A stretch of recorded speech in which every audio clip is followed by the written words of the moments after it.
I need you to shut up about Caleb Williams, respectfully. Now, I understand that might come off as like I'm yelling at you or I'm being disrespectful. And honestly, it's not meant to be that.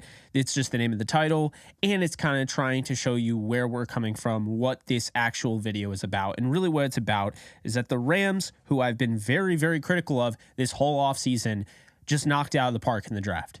They went out and they got the offensive lineman that you've been clamoring for. They went out and they got the backup quarterback that you were worried about not having. They went out and got a Rams type of wide receiver. They went out and got an offensive tackle to develop and potentially take over for Rob Havenstein down the road. They went out and got day one starters in Avila, in Byron Young, and in THT, Travius Hodges-Tomlinson. They went out and got a tight end who you have a lot of reason to feel good about. They went out and got a potential day one starter in the interior defensive line in Kobe Turner. So why right now are we still continuing to bring up tank for Caleb Williams, suck for Caleb Williams, whatever it is, end the campaigns? Do you realize I'm saying this while wearing a USC hoodie? I'm saying this while being a fan of Caleb Williams. I'm saying this while saying that Caleb Williams, I believe, is the real deal. But the Rams aren't going to be in contention to get him. And if he's as good as you are saying at home, then you got to be honest with yourself. If the Rams don't get the number 1 overall pick, they're not getting him. It's not happening. So here's the thing. The common misconception when the Rams moved on from Jalen Ramsey, Bobby Wagner, Leonard Floyd, all those guys, was that they were tanking. They were never tanking. What they did is they hit a reset, a soft reboot, essentially. They went out and they went after guys in the draft such as captains, hard work ethic type of guys, hard-nosed guys that are going to be in the gym, that are going to be on the football field, in the film room, captains, leaders, guys that guys that are durable, that stay healthy, guys that can play right away, high floor guys. Not to say the entire class was, but you don't draft high floor, ready to play if you are trying to tank. Because if you're trying to tank, then you draft high upside, very low floor, high ceiling. So when you tank this year and get your Caleb Williams, then, next year and the years moving on, you're hoping that that upside hits. You wouldn't get a Byron Young in the 3rd round if you were trying to tank. Yet there are still Rams fans out there to this day that believe that the Rams, even though they just had a 14-player draft that 13 out of the 14 guys are likely to make the roster, maybe even all 14. Even though they got better, they still believe that this team is trying to tank. They still believe that Sean McVay chose to, keep all sorts of money on the table in hopes of tanking so he could get a quarterback. Look, that's not happening. Okay? They're better than that. They have a chance to actually make the playoffs this year in a really bad NFC conference, one of the worst I've seen. And let's just be honest for a sec. They're playing a 3rd place schedule, and it's still Sean McVay. You can't say how much you love Sean McVay and how great of a coach he is, and also say that you think that this team's only going to win 5 games, or this team's going to win 3, or this team's going to be the worst team in the league. No. This team is what I would imagine a Jeff Fisher football team would have looked like with Sean McVay coaching it. It's not perfect. It's going to have its ups and downs. That's what happens when you start rookies. But if you're sitting at home saying tank for Caleb Williams after this type of draft, stop it. Stop doing it. If Caleb, and I'm a USC fan and a Caleb fan saying this, if Caleb Williams played for Penn State, is that same vibe happening right now? Are we still talking about that?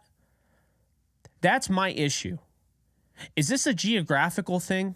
Because I know he's great. We've seen great. But why is it constantly tank for Caleb? Why is it, on one hand, people like myself and other Rams creators have an opinion, and it's trust in Sean McVay and Les Snead. But then when the opinion of a content creator, whatever, is saying trust in Les Snead and Sean McVay, now it's no, we need to tank for Caleb Williams. Don't they have a plan? I think they do. And I don't think it's Caleb Williams. Also, you can't say believe in Stafford, just believe in this team, and then also say that, we need to tank for Caleb Williams. If you are saying that, then you're talking out both sides of your mouth.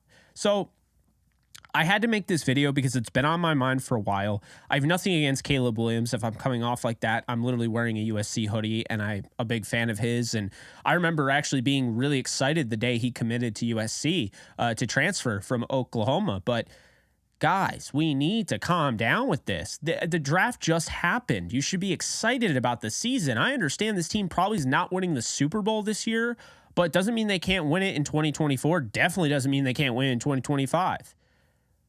They have a plan. And you can say, well, this team won a Super Bowl, so just trust them. Then start trusting them. Because at the end of the day, I'm seeing way too much out there about tank for Caleb. They didn't draft high floor, low ceiling guys over high upside, very low floor guys to tank. That's not what they did. They didn't go out and get Stetson Bennett to tank. You don't draft Stetson Bennett unless you actually need the guy. Because Stetson Bennett is an older quarterback. They didn't draft him to tank. They drafted him because he can play right away if Stafford gets hurt, and they like him a lot, and they think that maybe down the road he could be a starter. They drafted Steve Avila because this guy's ready to play right away. He's a plug and play. You don't draft plug and play if you're trying to tank.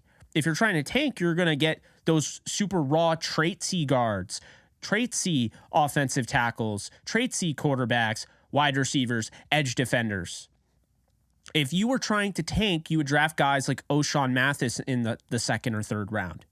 Because O'Shawn Mathis is a guy that with high upside, very low floor. He's a guy that, they called a lottery ticket on NFL.com where, you go and you hope in 2 to 3 years with your coaching staff, he turns into something. You draft him in the 6th round. If you were drafting him that high, okay, you have an argument. But they're not tanking. They shouldn't tank. And tanking is stupid in general. So at the end of the day, I'm not disrespecting you. If you have your opinion, you have your opinion. That's great. I'm not saying you can't have an opinion, but I'm saying I want to see less, if we can, less of the Caleb Williams rhetoric and more of just realizing, look, they had a good draft. This is the most fun UDFA class because I haven't gotten too much into them. I'm going to, really start covering them soon. But the fact of the matter is we now have a UDFA class where any one of those guys, 24, 25 guys, can make the roster. This is a brand new looking team. We have not seen anything like this. This much turnover creates opportunities. This is the next era of Rams football. And Caleb Williams, whether you like it or not, still has to play another year of college football. So I would just say embrace it, enjoy the ride. It's going to be an exciting one, I believe. This might not be a great team. I still think they go 10-7 and make the playoffs, 7 or 6 seed. But I don't know how you can go against Sean McVay. I don't know how you can go against Les Snead if you're the same person saying we got to trust in Sean McVay and Les Snead. They're not tanking. That's the end of the story. But that's all I wanted to say. I think at the end of the day, Caleb Williams is going number 1 overall. Unless something drastic changes. And honestly, something drastic could change. I remember Sam Darnold, who was supposed to go number 1 overall. I remember being at the Rams and Giants game when the Rams won 51-17 in 2017 in the pouring rain. And I remember exactly what that day was like. You had Giants fans who had custom Sam Darnold Giants jerseys. Well, that didn't happen. Didn't happen. He didn't end up being the guy that, everyone thought he was going to be. It's not to say that Caleb Williams is Sam. It's not to say I'm even scouting the helmet. But there are plenty of quarterbacks. You go back, Trubisky went in the 2nd overall pick? You can't assume. You can't assume we have a whole other college football season. A lot of these guys, they come out of nowhere. You don't know what's going to happen. Anthony Richardson before the season probably wasn't going to be a first-round pick, and then he gets a chance to play in his first year as a starter, and he goes 4th overall to the Colts. You have no idea. Things change. So basically what I'm saying is, look, enjoy the season. Enjoy, the experience. Enjoy this rebuild, remodel, reboot. And just come along for the ride, because being the old man that yells at clouds about Caleb Williams for an entire year is going to exhaust you as much as it's going to exhaust everybody else.